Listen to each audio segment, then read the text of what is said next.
ओम शांति and a very good evening to all of you. हम noun के बारे में सीखते हैं और नाउन से जुड़ा हुआ एक सब टॉपिक है एडजेक्टिव्स। आज हम उसके बारे में बात करेंगे। एडजेक्टिव यानी विशेषण, हिंदी में विशेषण कहते हैं। वो नाउन के बारे में अधिक जानकारी देते हैं, नाउन का वर्णन करते हैं। जब हम कहते हैं बच्चा तो वो नाउन है और हम इस बच्चे के बारे में इस वक्त कुछ नहीं जानते। वो छोटा है, बड़ा है, मोटा है, दुबला है, पैसे वाला है, गरीब है।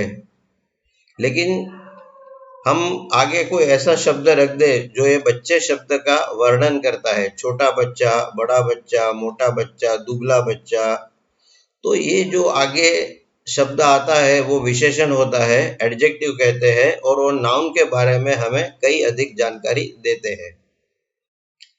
ये एडजेक्टिव नॉर्मली नाउन के आगे लगाया जाता है, जो मैंने सीरियल नंबर 2 में आपको दिखाया है। हम कहते हैं द बिग हाउस। ये एडजेक्टिव को एट्रीब्यूटिव एडजेक्टिव कहते हैं, क्योंकि ये डायरेक्टली नाउन के आगे आता है और नाउन की बात करता है, द बिग हाउस। लेकिन कई बार हमें ये एडजेक्टिव वाक्य बना के भी प्रयोग में लेना पड़ता है। तो जैसे मैंने सीरियल नंबर 3 में दिखाया, इस तरह हम कहते हैं कि आपका घर बड़ा है, द हाउस इज बिग। तो यहाँ पे ये एडजेक्टिव नाउन के आगे से निकल के क्रियापद के पीछे चला गया। तो मैंने बहुत पहले आपको बताया था कि वाक्य को 2 भाग में बांटा जाता है, सब्जेक्ट और प्रेडिकेट।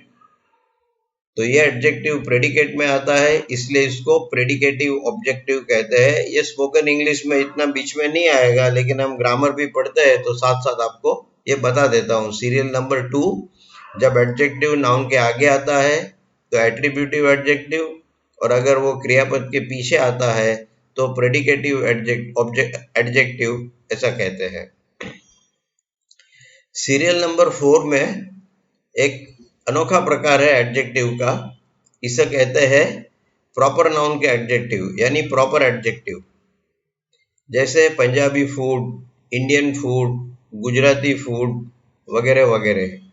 तो यहाँ पे हम किसी खाने की चीज को या किसी को भी हम किसी प्रॉपर नाउन से जोड़ते हैं और उससे हम एडजेक्टिव बनाते हैं। सीरियल नंबर 5 में मैंने आपको और एक प्रकार दिखाया है कि जहां 2 शब्द मिलकर एक एडजेक्टिव बनाता है। जैसे पार्ट टाइम। कोई आदमी पूरा 8 घंटा नौकरी नहीं करता है, 4 घंटा नौकरी करता है, तो पार्ट टाइम बोलते हैं इसको। तो इसमें पार्ट भी आता है, एक हिस्सा, और टाइम समय, और इस तरह से एडजेक्टिव बनता है पार्ट टाइम जॉब। और जब भी 2 शब्द से एडजेक्टिव बनाया जाता है तो उसके बीच में हमेशा हाइफन रखा जाता है, जो आप देख रहे हैं यहाँ पे स्क्रीन पे। हाइफन हमेशा वहां पे रखा जाता है। इसी तरह समझो कोई हमें ब्लैक बोर्ड पे पढ़ा रहा है और हमें बात करनी है कि यहाँ पे टॉप में राइट साइड पे ये चीज लिखी हुई है, तो हम टॉप राइट कहते हैं, टॉप लेफ्ट कहते हैं, बॉटम राइट, बॉटम लेफ्ट। इस तरह से हम इनकी लोकेशन बताते हैं कि ये कहाँ पे है। कोई एक्टर या क्रिकेटर प्रख्यात होता है तो हम उसे वेल नोन कहते हैं। जो कोई खाने का पदार्थ उसमें बिल्कुल शुगर नहीं है, डायबिटिक वाले के लिए, तो शुगर फ्री कहते हैं। तो इस तरह के जो एग्जाम्पल है उसे कंपाउंड एडजेक्टिव कहते हैं, और इसमें 2 शब्द होते हैं और इनको हाइफन, एक छोटी लकीर से जोड़े जाते हैं। ये कभी सेपरेटली अलग अलग नहीं लिखा जाता। ये कब अलग लिखा जाता है ये भी मैं आपको बताऊंगा। हमने और एक टॉपिक पढ़ना बाकी है, वो है क्रिया विशेषण एडवर्ब, जो अभी तक हमने नहीं सीखा है। लेकिन जब 2 शब्द में से एक शब्द क्रिया विशेषण है और दूसरा शब्द विशेषण है, तो उसे कंपाउंड एडजेक्टिव नहीं कहा जाता है और ना ही बीच में हाइफन रखा जाता है। वो बिल्कुल अलग प्रकार का शब्द है। जैसे मैंने एग्जांपल दिया हाईली इंटेलिजेंट, इंटेलिजेंट मैन, बहुत ही होशियार आदमी। इंटेलिजेंट तो विशेषण है, लेकिन जो हाईली है वो विशेषण नहीं है, वो एडवर्ब है, और इसीलिए ये शब्द समूह को हाइफन से जोड़ा भी नहीं जाएगा और इसको कंपाउंड एडजेक्टिव कहा भी नहीं जाएगा। अब हाइफन कहाँ लगता है और कहाँ नहीं लगता, मैंने इसके बाद सिखाया आपको। एट्रीब्यूटिव एडजेक्टिव, जिसमें एडजेक्टिव बिल्कुल नाउन के आगे आ जाता है, नाउन के पहले आ जाता है, तो वहां पे हाइफन लगता है। जैसे वेल नोन एक्टर, तो वेल नोन जो एडजेक्टिव है, दो शब्द का मिला हुआ, वो एक्टर के आगे आता है, तो यहाँ पे हाइफन आएगा। लेकिन जब हम सीरियल नंबर 3 की तरह इसको संपूर्ण वाक्य में चेंज करते हैं, तो हाइफन निकल जाएगा और ये दो अलग शब्द बन जाएगा। मीनिंग वही रहेगा, अर्थ में कोई फर्क नहीं आता, लेकिन हाइफन नहीं लगाया जाता और ये दो शब्द को दो अलग शब्द माने जाते हैं। The actor is well known. तो ये छोटा सा फर्क है। जब भी आप एट्रीब्यूटिव एडजेक्टिव को वाक्य में चेंज करते हो तो ये नियम याद रखना है। स्कूल के बच्चों को बार बार इस तरह की एग्जाम दी जाती है कि वाक्य में से एडजेक्टिव बनाओ, एडजेक्टिव में से वाक्य बनाओ, तो इस तरह से वो सीरियल नंबर 2 और 3 में जो है इस प्रकार से वो जवाब देते हैं परीक्षा में। और एक एडजेक्टिव होता है जिसे हम डेमोन्स्ट्रेटिव एडजेक्टिव कहते हैं। डेमोन्स्ट्रेटिव का मतलब है अपने हाथ की उंगली से या किसी भी तरह दिखाना। टू डेमोन्स्ट्रेट करना यानी दर्शाना, दिखाना। तो जब हम हाथ से दिखाते हैं कि यह वह और उसके दोनों बहुवचन, तो ऐसे एडजेक्टिव डेमोन्स्ट्रेटिव एडजेक्टिव कहलाते हैं। सीरियल नंबर 7, कुछ एडजेक्टिव प्रश्न के रूप में भी आते हैं।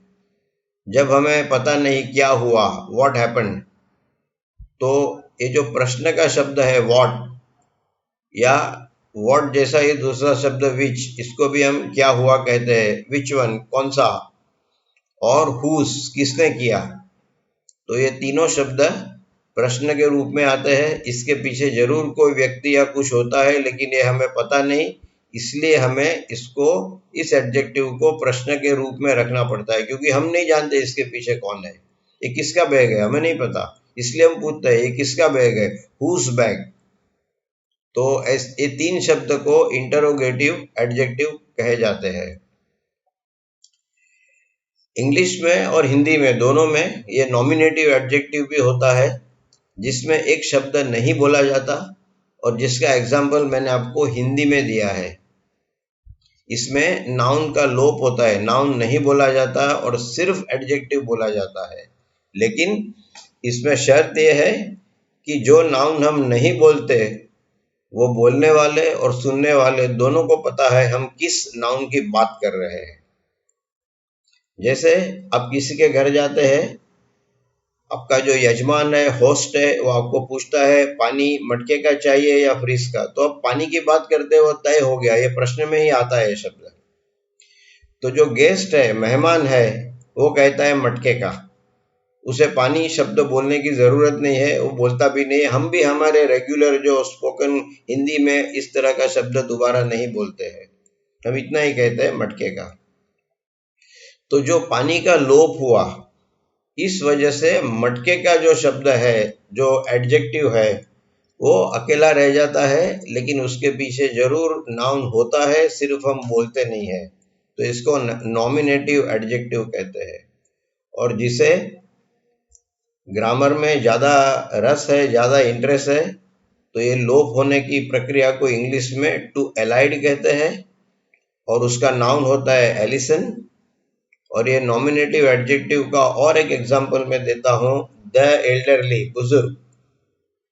जब हम कहते हैं कि बुजुर्गों की मदद करनी चाहिए, तो हम इंसान की ही बात करते हैं, चाहे वो पुरुष हो या स्त्री हो। तो ये बोलने की जरूरत नहीं रहती है कि बूढ़े आदमी को और बूढ़ी स्त्री को मदद करो। रास्ते में वो कोई वजन नहीं उठा सकते तो हम उठा के रख देते इनकी रिक्शा में, छोटे छोटे काम कर लेते उनके। अगर सीढ़ी चढ़ते हैं तो इनकी बैग या थैला हाथ में ले लेते हैं। लेकिन द एल्डरली कहने से हमें पीछे नाउन लगाने की जरूरत नहीं रहती है, इसलिए द एल्डरली को भी हम और इसके जैसे अन्य एडजेक्टिव को हम नॉमिनेटिव एडजेक्टिव कहते हैं। एडजेक्टिव में दो और विषय आएंगे जो मैं आपको सेपरेटली डिटेल में सिखाऊंगा। आज सिर्फ इस विषय के बारे में आपको दिखा रहा हूं कि इसमें क्या आएगा। ये सब्जेक्ट इतना सरल भी नहीं है, प्रैक्टिस करना पड़ेगा आपको, जब सीखेंगे तब, बाद में सीखेंगे डिटेल में। अभी हम देख ले ये सब्जेक्ट क्या है। इसको डिग्री ऑफ कंपैरिजन बोलते हैं। इसमें दो व्यक्ति या दो वस्तु की या दो घटना की तुलना होती है। कंपैरिजन यानी तुलना, तो ये डिग्री ऑफ कंपैरिजन है। ये तुलना करने का काम दोनों कर सकते हैं, एडजेक्टिव भी कर सकता है, एडवर्ब भी कर सकता है। एडवर्ब तो हमने अभी तक सीखा नहीं, हम वहां पे आए नहीं है, बहुत जल्दी कल परसों आ जाएंगे उस पर भी। तो जब हम एडजेक्टिव की तुलना करते हैं तो मैं आपको हिंदी में एग्जाम्पल दिया है, मैं आपको दिखाता हूं कैसे वो तुलना की जाती है। आप सीरियल नंबर 4 पे आ जाइए। जब किसी दो व्यक्ति, दो वस्तु या दो घटना की बात होती है तो कंपैरेटिव एडजेक्टिव का उपयोग होता है। सीरियल नंबर 5 में आते हैं। ये कंपैरेटिव एडजेक्टिव बनाने के लिए छोटे शब्द वाले एडजेक्टिव के पीछे ER लगता है। इसको एग्जाम्पल के साथ मैं समझाऊंगा और जब हम इस टॉपिक पे आएंगे तो अच्छी प्रैक्टिस भी दूंगा। अभी आप सिर्फ इतना समझिए कि कोई भी छोटा शब्द होगा तो एडजेक्टिव के पीछे ER लगेगा। ग्रामर में, व्याकरण में जनरली छोटे शब्द की व्याख्या है 2 सिलेबल वाला शब्द, तो उसके पीछे ER लगेगा। और शब्द में 2 से ज्यादा सिलेबल है, 3 है, 4 है, तो इसके पीछे ER नहीं लगेगा। मेरे आगे के एग्जाम्पल से बात क्लियर हो जाएगी। तो वहां उसके आगे मोर लगेगा, पीछे ER नहीं लगेगा, आगे आपको मोर लगाना पड़ेगा। मैं ER वाला एग्जाम्पल आपको सीरियल नंबर 6 में देता हूं। अशोक अमीर है। Ashok is rich. अशोक अमीर है, अशोक इज रिच। तो इतना तो हमें पता चला कि अशोक के पास काफी पैसे हैं। लेकिन जब हम उसके बाजू में महेश को खड़ा करते हैं तो अब तुलना होती है कि अशोक के पास ज्यादा पैसा है या महेश के पास ज्यादा पैसा है। तो हम हिंदी में भी ऐसा कहते हैं कि महेश अशोक से ज्यादा अमीर है। ये बात इंग्लिश में ER द्वारा कही जाती है 2 सिलेबल वाले एडजेक्टिव के। Mahesh is richer than Ashok. अब देखिए, रिचर में रिच एडजेक्टिव है, रिच बॉय, रिच मैन, तो रिच एडजेक्टिव है, इसके पीछे हम ER लगा देते हैं तो तुलना हो जाती है। Mahesh is richer than Ashok. यहां दूसरी बात जो आपको ध्यान में रखनी है वो देन का स्पेलिंग है। इंग्लिश में ऐसा भी और एक स्पेलिंग है देन का, वो है THEN। इसका मीनिंग अलग होता है, हम बाद में सीखेंगे। लेकिन तुलनात्मक एडजेक्टिव के लिए THAN इस्तेमाल होता है। तो आपको हमेशा याद रखना है कि कंपैरिजन में तुलना में A आएगा। आपको जो तरीके से याद रखना है रखो।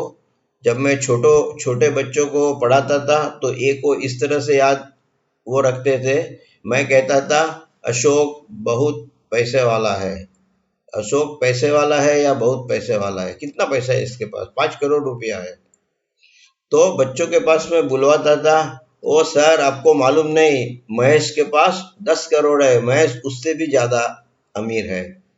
तो जब अशोक बोलता है कि मैं बहुत पैसे वाला हूं तो बच्चे बोलते हैं, मैं अशोक बन के बोलता हूं कि मैं बहुत पैसे वाला हूं, तो बच्चे बोलते हैं ए आपको मालूम नहीं, महेश के पास ज्यादा पैसा है।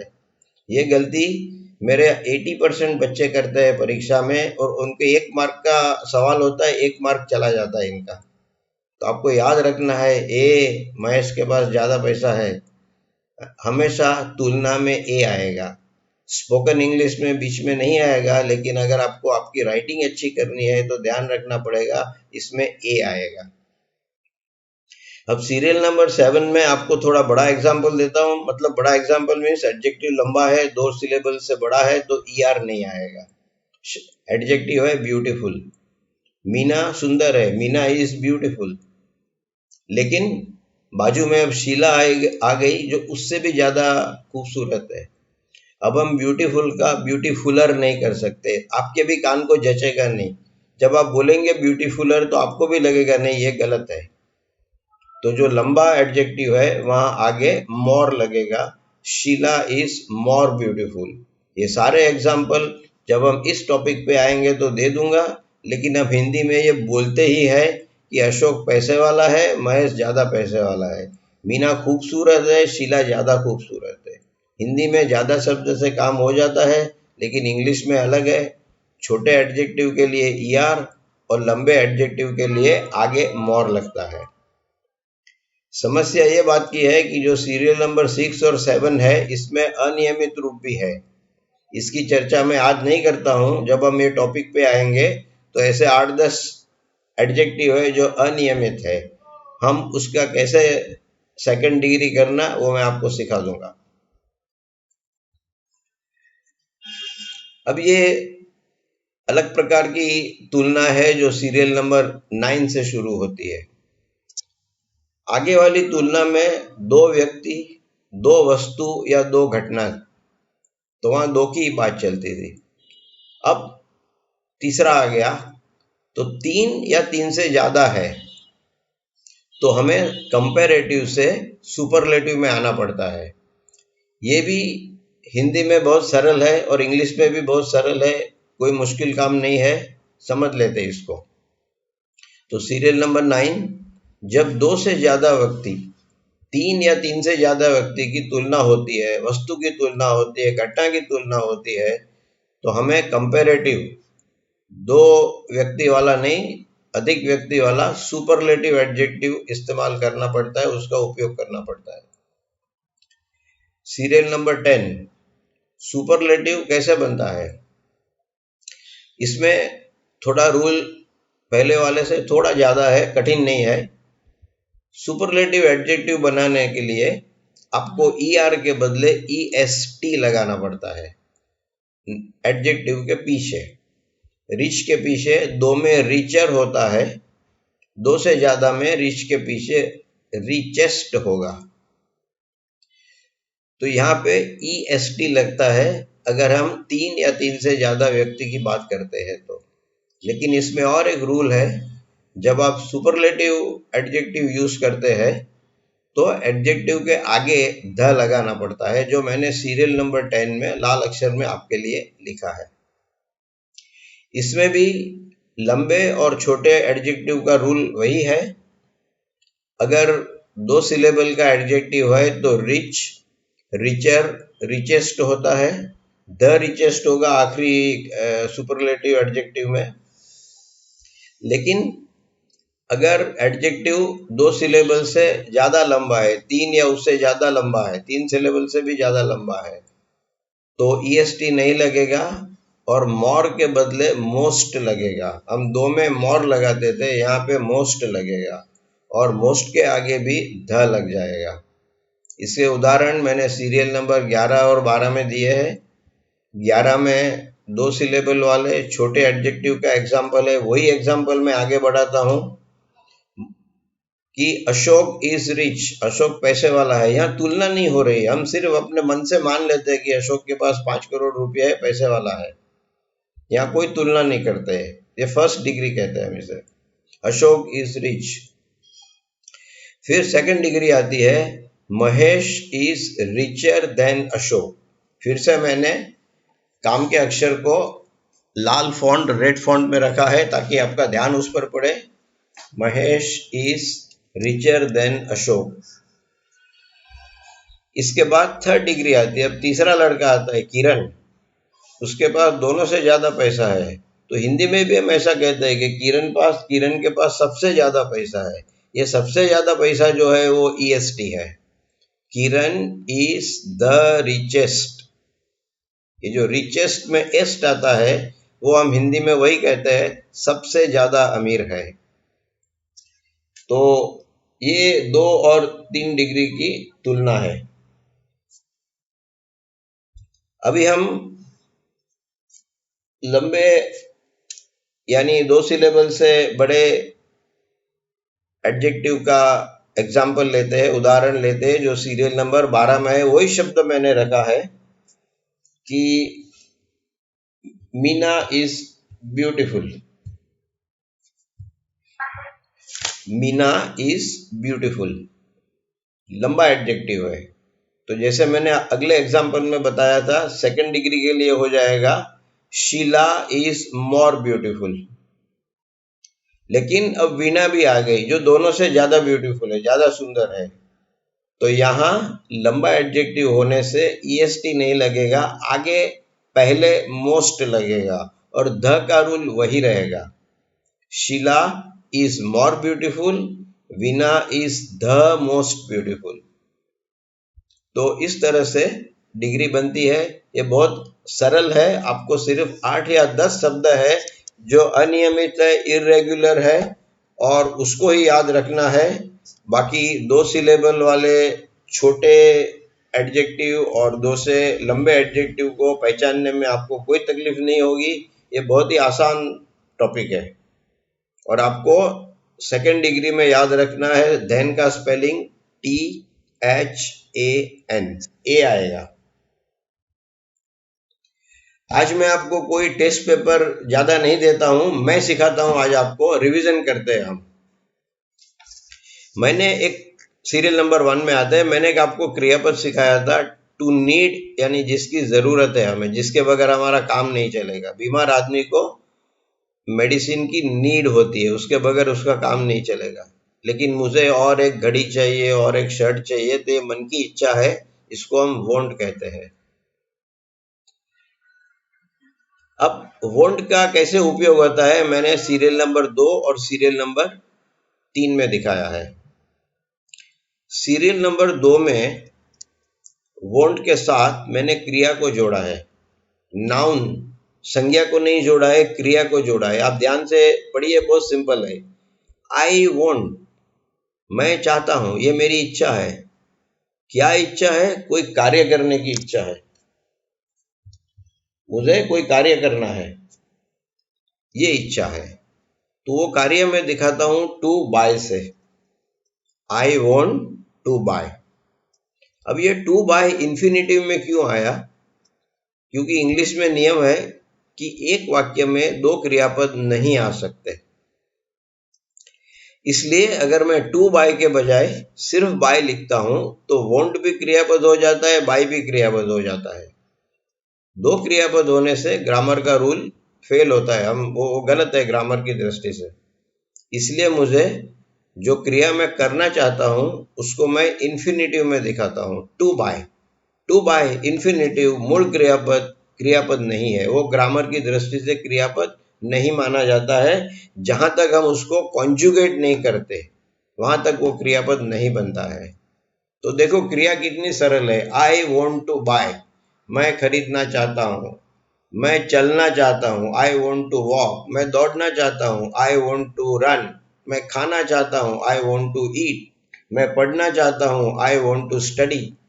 आपको सिर्फ इंफिनिटिव लगा देने का है उस क्रिया वाले क्रियापद का, बहुत सिंपल है। I want to buy. अब ये सकर्मक क्रियापद है बाय, तो प्रश्न खड़ा होता है भाई क्या खरीदने का है आपको? तो बात आती है शर्ट खरीदना है। I want to buy a shirt. कौन सा शर्ट खरीदना है? कोई चीज आपके मन में है? नहीं भैया, कोई चीज मन में नहीं है, इसलिए शर्ट के आगे अ आता है। आपको याद होगा मैंने आर्टिकल सिखाया आपको। तो अ क्यों आता है? हम किसी पर्टिकुलर शर्ट की बात नहीं करते, दुकान में जाएंगे, देखेंगे, जो शर्ट पसंद आया लेंगे। अ शर्ट, किसके लिए लेना है अ शर्ट? For the servant. क्यों द सर्वेंट आया? ये मेरे सर्वेंट की बात करता हूं मैं, मुझे बाजू वाले सर्वेंट को शर्ट नहीं देना है। मेरे सर्वेंट का शर्ट पुराना हो गया है, फटने लगा है, तो मैं उसको दूसरा शर्ट देना चाहता हूँ। तो जब मैं सर्वेंट की बात करता हूँ तो मेरे और जो भी सुनते हैं इनके बारे में कोई कंफ्यूजन नहीं है, मैं कौन से सर्वेंट की बात करता हूँ, मैं मेरे सर्वेंट की बात करता हूँ, इसलिए वहां पे द आया। तो इस तरह से मैं आपको एग्जाम्पल के साथ साथ आगे का रिवीजन भी करता हूं। आप समझ गए होंगे अ शर्ट क्यों आया, वो अनिश्चित है। द सर्वेंट क्यों आया, निश्चित है, मैं मेरे सर्वेंट की बात करता हूँ। और टू बाय क्यों आया, क्योंकि वाक्य में दो क्रियापद नहीं आ सकते, इसलिए हमने इसको इंफिनिटिव रखा है। I want to buy a shirt for the servant.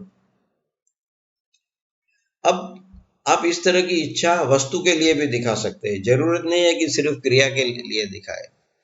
तो मैं वही एग्जाम्पल को वस्तु में कन्वर्ट करता हूँ, चेंज करता हूँ, और सीरियल नंबर 4 में आपको दिखाता हूँ कि आप वस्तु का नाम लेके भी यही बात दोबारा इसी तरह से कर सकते हैं, कोई प्रॉब्लम नहीं। आई वॉन्ट अ शर्ट, मैंने टू बाय निकाल दिया। अब क्यों निकाल दिया टू बाय, कि जब मैं कोई भाषा बोलता हूं तो सामने वाला समझता है कि मैं क्या करना चाहता हूं। जैसे आप किसको घर में जाके बोलते हो पानी, तो आपको बोलना नहीं पड़ता है पानी पीना है। अगर आप दोपहर को 2 बजे गए हो तो आपको कोई नहीं पूछेगा भाई आपको स्नान करने के लिए पानी चाहिए या पीने के लिए पानी चाहिए। तो ये सब अध्ययन रह जाता है, इनका लोप हुआ तो कोई कंफ्यूजन, कोई प्रॉब्लम नहीं खड़ा होता, क्योंकि भाषा का उद्देश्य यही है कि हर चीज बोलनी ना पड़े हमें, और स्पोकन लैंग्वेज में ये खास होता है ये। तो I want a shirt for the servant, इस तरह से भी आप दिखा सकते हैं कि मुझे ये शर्ट चाहिए, तो मैं जाके खरीदेंगे हम बाहर जाके। मैंने आपको आज की पोस्ट में बताया है कि आप काल्पनिक संवाद आपके मन में सोचो। ये संवाद भी हो सकता है या कोई सिचुएशन भी हो सकती है, कोई स्थिति भी हो सकती है। मैंने सीरियल नंबर 5 में इस तरह की एक काल्पनिक स्थिति बताई है आपको। नौकर दरवाजा खोलता है, सामने उसका पड़ोसी खड़ा है। पड़ोसी नौकर को जानता है, नौकर पड़ोसी को जानता है। नौकर कहता है घर में कोई नहीं है। अभी इंग्लिश में कैसे कहेगा घर में कोई नहीं है? ये घर में कहेगा देयर इज नो वन। ये नो वन 2 शब्द में आएंगे। यहां मैंने आपको बताया था, याद है, एवरीवन और एवरीबॉडी। जब हम पहचानते हैं तो एवरीवन बोलते हैं, नहीं पहचानते हैं तो एवरीबॉडी बोलते हैं। नौकर भी घर में रहने वाले को पहचानता है, पड़ोसी भी पहचानता है, इसलिए यहाँ नो बडी के बदले नो वन आया। There is no one at home. At जो है वो प्रपोजिशन है, नाम योगी अव्यय है। ये भी हमने अभी तक नहीं सीखा, लेकिन वाक्य बनाने के लिए मुझे इस्तेमाल तो करना ही पड़ेगा, इसलिए मैंने इस्तेमाल किया है। आप किसी का होम देख सकते हो, आप किसी का भी होम नहीं देख सकते। होम वो मनुष्य का संसार होता है। जब वो पत्नी के साथ रहता है, माँ बाप के साथ रहता है, बच्चों के साथ रहता है, तो उसका ये एक होम होता है। और होम के साथ हमेशा एट शब्द का इस्तेमाल किया जाता है। There is no one at home. जब मैं आपको होम का दूसरा शब्द बताऊंगा तो आपको पता चल जाएगा कि मैं आपको क्या कहना चाहता हूं, और ये बहुत आसान है समझना। हम जाते हैं सीरियल नंबर 7 में। एक घर है जिसे हम मकान कहते हैं, हाउस कहते हैं। होम और हाउस में फर्क है। और ये हाउस खाली है, किसी ने नया नया खरीदा है। इसके अंदर कोई भी फर्नीचर नहीं है, 4 दीवार है, खिड़की है, दरवाजा है, और कुछ नहीं है। तो हम क्या कहेंगे? There is no furniture. घर में कोई फर्नीचर नहीं है। कहाँ पे? In the house. अभी आप ये नहीं कहेंगे इन द होम। आपके संसार में कोई फर्नीचर नहीं होता। फर्नीचर होता है मकान में, हाउस में। तो हम कहेंगे there is no furniture in. ये एट का इन हो जाएगा, क्योंकि हम अब भौतिक मकान की बात करते हैं, हाउस की बात करते हैं। There is no furniture in the house. और एक याद रहे, मैंने ये भी आपको दिखाया है कि देयर इज वाले जो वाक्य होते हैं, इसमें नॉट का नो हो जाता है, जो आपने सीरियल नंबर 6 में भी देखा और सीरियल नंबर 7 में भी देखा। तीसरी काल्पनिक स्थिति के बारे में बात करते हैं। मेरा मित्र मुझे कहता है यार जाके देखना कैंटीन में कोई है। मैं कैंटीन में अंदर जाता हूँ, न तो कोई वहाँ ग्राहक बैठा है खाने पीने, ना ही कैंटीन का स्टाफ है, कोई नहीं है। मैं न ग्राहक को जानता हूँ, न कैंटीन के स्टाफ को जानता हूँ। तो अभी मैं एवरीवन से एवरीबडी पे आ गया, और कोई नहीं है तो मैं इसका नेगेटिव स्वरूप का इस्तेमाल करूंगा। There is nobody in the canteen. Canteen एक भौतिक वस्तु है, वो होम जैसा नहीं है। होम में और कैंटीन में फर्क है। There is nobody in the canteen. तो इस तरह से शब्द को पसंद करना पड़ता है। मैंने आगे जो आपको सिखाया, जहां तक आप उसको काल्पनिक स्थिति में नहीं लाएंगे, मन में हिंदी में वाक्य नहीं बनाएंगे, वहां तक आप मुझे हिंदी वाक्य भी नहीं दे पाओगे। मैं इंग्लिश तो करके दूंगा, लेकिन पहले आपको मुझे हिंदी वाक्य देना पड़ेगा। आपको डॉक्टर के पास जाके बोलना पड़ेगा मुझे ये प्रॉब्लम है, तब डॉक्टर दवा देगा। मेरे दवाखाने में बहुत सारी दवा है, कौन सी दवा मैं आपको दूं, आपको बताना पड़ेगा। तो यही बात मैंने आज की है कि कल या परसों अपने मेन टॉपिक खत्म हो जाएंगे, नाउन और वर्ब से जुड़े हुए। इसके बाद ये खेल को आगे बढ़ाना आपका काम है, मेरा नहीं। मैं तो मेरा दवाखाना खोल के बैठा हूँ। मैंने ये भी आपको बताया था, मैं मेडिकल स्टोर जैसा हूँ, 24/7। घंटे में 24 कलाक चालू रहता है, 7 दिन चालू रहता है। लेकिन अब ये बर्डन, ये बोझ आपके सिर पे आता है कि आपको मुझे पूछना पड़ेगा ऐसा हिंदी वाक्य कैसे, क्योंकि हिंदी में तो 2 लाख 5 लाख वाक्य है, सब मैं आपको नहीं सिखा सकता। अब आपको बनाना पड़ेगा, और इसका सबसे सरल तरीका है, आप काल्पनिक स्थिति, काल्पनिक संवाद के बारे में सोचो, हिंदी में लिखो। आप इंग्लिश में नहीं लिख सकते तो कोई प्रॉब्लम नहीं, इंग्लिश में जरूर सिखाऊंगा, लेकिन आपके लिए मैं हिंदी वाक्य नहीं लिखूंगा। सीरियल नंबर 9 पे जाते हैं। यहाँ धुंध है, हम जिसको उर्दू में कोहरा कहते हैं, फॉग होता है, वो जो खास करके विंटर में आता है और शहर से ज़्यादा पर्वत के आजू बाजू वाले इलाके में होता है। उर्दू में पत्थर को कोह कहते हैं, कोह। आपको मालूम है कोयला भी जमीन से निकला है, और कोयले में कार्बन होता है, वही कार्बन लेके हीरा भी बनता है, डायमंड भी बनता है। और जो डायमंड में सबसे ज्यादा नूर है, तेज है, वो पत्थर को कोहिनूर कहते हैं। ये कोहिनूर शब्द इस तरह से आया, कोह से आया। और पर्वत के पत्थर से जो धूल निकलती है उसको इसलिए कोहरा कहते हैं। अब कोहरा है तो मैं गाड़ी नहीं चला सकता। यहाँ धुंध है, इट इज फॉगी। हाँ, ये भी एक वाक्य रचना मैंने आपको सिखाई है। It is raining, it is cold, it is warm, it is hot. तो यहाँ मैं आपको कहता हूँ इट इज फॉगी, बहुत धुंध है। आई कैनॉट ड्राइव, मैं गाड़ी नहीं चला सकता, दिखता ही नहीं मुझे, कैसे गाड़ी चलाऊं। अब यहाँ मैं और एक बात बताता हूँ कि मैंने कैनॉट को लाल फॉन्ट में लिखा है, रेड फॉन्ट में लिखा है। पूरी इंग्लिश भाषा में ये एक ही शब्द ऐसा है जहां कैन और नॉट के बीच में जगह नहीं छोड़ी जाती। आप बाकी कोई भी नॉट वाला शब्द ले लो, is not, was not, are not, were not, must not, will not, should not, कोई भी शब्द ले लो तो नॉट और वो शब्द के बीच में जगह होगी। कैन नॉट एकमात्र शब्द है पूरे इंग्लिश ग्रामर में जहां बीच में जगह नहीं छोड़ी जाती।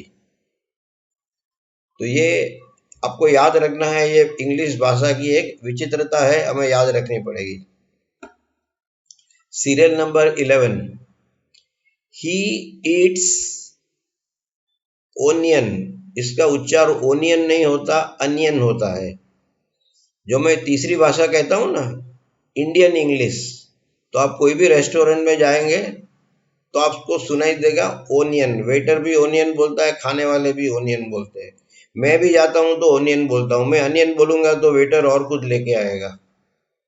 तो इसका सही उच्चार है अनियन। ही ईट्स अनियन, मतलब वो अनियन खाता है। ये जैन नहीं है, प्याज खाता है, इसका मतलब ये नहीं इस वक्त खा रहा है। आपको याद है मेरा example, he takes lunch and he eats onion, दो में फर्क है। तो ही ईट्स अनियन, बाबा ये जैन नहीं है, प्याज खाएगा, प्याज खाता है। आप सब्जी में प्याज डालना है तो डालो, कोई प्रॉब्लम नहीं। अभी इसका हम क्वेश्चन बनाते हैं।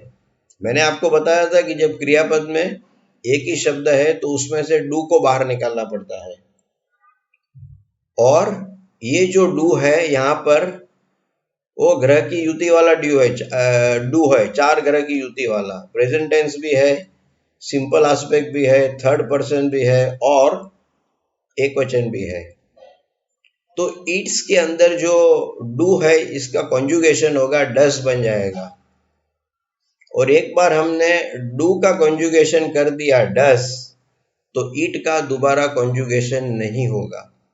तो ये वाक्य बन जाएगा डस ही इट अनियन। आप आपके मित्र को पूछेंगे किसके